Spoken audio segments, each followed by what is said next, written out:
ఎన్నో కలలతో తనకంటూ సమాజంలో ఒక గుర్తింపు పొందాలి అని. ఎన్నో ఆశలతో ఒక సాధారణ కుటుంబంలో తన భర్త మరియు 2 పిల్లలతో ఉంటున్న తల్లి. ఉదయాన్నే లేచి అమ్మ అన్ని పనులు చేసి 2 పిల్లలని బడికి పంపించి తన భర్తతో తన కలల్ని ఆశయాలను చెప్పాలి అని ఎంతో ఆశగా వెళ్లి చెప్తుంది. కాని తన భర్త, కుటుంబం దానికి అంగీకరించారు. నిరాశతో అమ్మ మళ్లీ ఇంట్లో పనులు చేసుకుంటుంది. అదే రోజు సాయంత్రం సమయంలో ఇంటి పనులు పూర్తి చేసుకుని అమ్మ తన గదిలోకి వెళ్తూ ఉదయం జరిగిన దాని గురించి ఆలోచిస్తూ అలా నిరాశతో మెల్లగా నిద్రలోకి జారుకుంటుంది.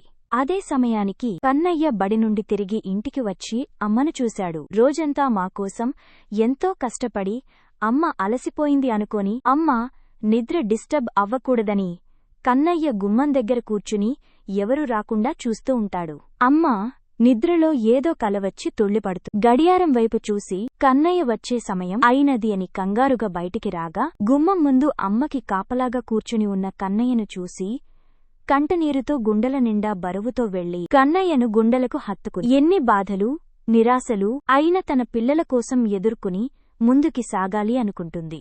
తల్లి తన పిల్లల కోసం ఎన్నో త్యాగాలు చేస్తుంది, ఎన్నో బాధలను తట్టుకుంటుంది. అటువంటి తల్లుల అందరికీ కేవలం ఒక రోజు కాదు, ప్రతిరోజూ అమ్మదే.